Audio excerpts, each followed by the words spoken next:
Bon, à mon avis, en lisant le titre de cette capsule vidéo, ça donne probablement une indication sur le ton que cette dernière pourrait prendre. C'est un sujet évidemment qui est pas simple, mais dont j'avais envie de parler depuis un petit moment. Mais finalement, ce qui m'avait retenu, c'est que j'avais aucune idée de la porte d'entrée pour aborder cette thématique. Parce que je voulais pas dépasser certaines limites de la sphère privée, et que je peux pas pareiller de l'état d'esprit des gens qui regardent cette vidéo en ce moment. Bref, toujours est-il que je savais pas par quel bout prendre le truc. Comme vous avez pu le voir si vous avez regardé les dernières vidéos, en ce moment je suis plutôt sur un intérêt sociologique. C'est d'ailleurs pour ça que sur l'image de présentation de la vidéo, j'ai mis une petite bulle.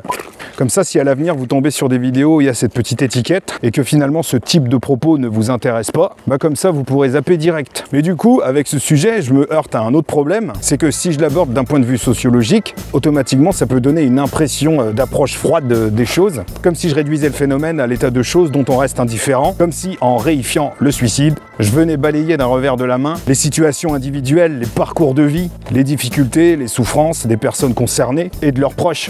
Bref, ceci étant dit, j'avais envie d'aborder la question du suicide du point de vue sociologique, notamment celui d'Émile Durkheim, puisqu'il a étudié la question il y a déjà bien longtemps, en 1897. Bon, déjà, on va situer un petit peu le bonhomme. Émile Durkheim, au départ, il était philosophe, enseignant en philosophie à Bordeaux, mais on le connaît et le reconnaît désormais comme un des pères fondateurs de la sociologie classique. Parce qu'à côté du français Durkheim, on va rajouter l'allemand Max Weber et l'italien Vilfredo Pareto. Pour autant, il n'a pas inventé la sociologie, parce qu'il y a eu évidemment Karl Marx, il y a eu Alexis de Tocqueville, il y a eu Auguste Comte. Des penseurs ont déjà posé quelques bases bien avant lui. Mais là où il se distingue, c'est qu'il a voulu imposer la sociologie comme une discipline scientifique, au même titre que les sciences de la nature. Évidemment, il a essuyé quelques reproches, quelques critiques, parce que si tu peux étudier des plantes, des minéraux, des pierres, etc., bah comment tu distingues l'objet de recherche de la sociologie en tant que science sociale? Émile nous a expliqué tout ça dans un livre qui s'appelle Les règles de la méthode sociologique, où il pose vraiment les bases, à savoir caractériser l'objet de recherche de la sociologie, mais également préciser les méthodes d'investigation et de vérification. Donc dans le bouquin, Émile, il t'explique en gros que la sociologie étudie les faits sociaux et qu'il faut étudier les faits sociaux comme des choses, avec des composantes, des caractéristiques, des variants, des invariants, etc. Parce que si en physique tu es capable de démontrer et de calculer les lois de la gravitation, en soi la gravitation, tu peux pas la voir, tu peux pas la toucher. Ce que tu observes, ce sont ses conséquences, ses effets.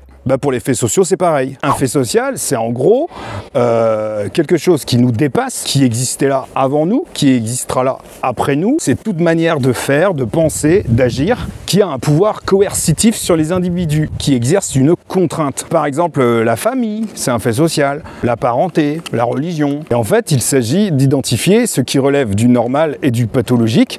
Ainsi, un fait social normal sera un phénomène qui s'observera dans la majorité des cas. Et dans son idée, il insiste bien sur la posture en fait du chercheur, du sociologue face aux objets qu'il étudie, en insistant bien sur la question de la neutralité et que l'idée c'est pas d'apposer un discours moral, un jugement de valeur, mais bien de le regarder comme un fait, comme une chose objective. C'est ça qui l'amène à dire que le crime est quelque chose de normal. Ce qui serait pathologique, ce serait qu'il y ait une vague de crimes énorme durant une période et que finalement c'est un phénomène qu'on va retrouver tout le temps. Et on ne regardera pas le crime par rapport à ce qui a été commis, mais plutôt par rapport à la réponse de l'environnement vis-à-vis de ce crime. Ce qui lui permet de déclarer plus tard que le crime a une utilité en ce qu'il permet à la communauté de vérifier la nécessité de l'existence de règles, de normes et de sanctions. Et donc une fois qu'il a établi sa méthode, il l'a mise en application, notamment au travers de sa recherche autour du suicide. Ce qu'il faut avoir en tête, c'est que dans sa méthode, Durkheim il t'explique qu'un fait social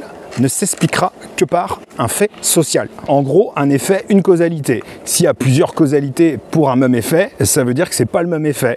Donc selon lui, à partir du moment où tu vas trouver différentes causalités qui pourraient expliquer le phénomène du suicide, automatiquement ça implique qu'il y a plusieurs formes de suicide. Ce qu'il a fait en gros, c'est qu'il a fait des statistiques, il a fait des pourcentages, il a calculé le taux de suicide, il a pris le nombre de personnes qui se suicident, divisé par la population totale, multiplié par 100. Et il s'est rendu compte que d'année en année, ce taux restait le même. pouvait observer des différences en fonction des sociétés, en fonction des pays qu'il étudiait, mais globalement, même chez les autres, c'était stable. À partir de là, il s'est posé une question, est-ce que le taux de suicide est un effet de la structure sociale qui est au-dessus des gens? Après, il a fait des recherches dans tous les sens, il a observé qu'il y avait moins de suicides chez les protestants, à partir du moment où ça se situe dans une communauté assez restreinte, et qu'il y en aurait largement plus dans une communauté plus large. Il remarque que les hommes célibataires ont plus de chances de se suicider que les hommes mariés, et que ce sera encore plus flagrant si l'homme marié est père de famille. Il observe aussi, par exemple, que lors d'une période de boom économique, lors d'une période de prospérité, il va y avoir plus de suicides. Alors qu'en temps de guerre, il y en aurait moins. Donc je pense qu'on pourrait même pas détailler tous les items qu'il a été chercher. Milieu rural, urbain, genre, ethnie, situation familiale, emploi. Pour au bout du compte, arriver à une thèse dont les grandes lignes sont plutôt intéressantes. Et donc l'idée qu'il développe, c'est que le corps social, la société, a des fonctions d'intégration et de régulation chez les gens.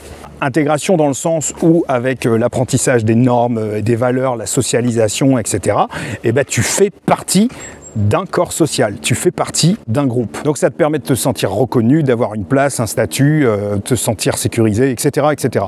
Et elle a également une fonction de régulation. Ça veut bien dire poser des limites, fixer un cadre qui permet à l'individu qui est intégré de délimiter à peu près son périmètre d'action. C'est ça aussi qui vient déterminer tes projets, tes aspirations, etc. Mais ces deux fonctions de régulation et d'intégration supposent quand même un juste dosage. Ça veut dire que si on a trop d'un côté, pas assez de l'autre, ou le contraire, finalement ça peut avoir des conséquences chez l'individu. Et c'est donc sur cet axe-là, c'est-à-dire le curseur, la jauge efficace entre intégration et régulation, qu'il va déterminer 4 formes de suicide.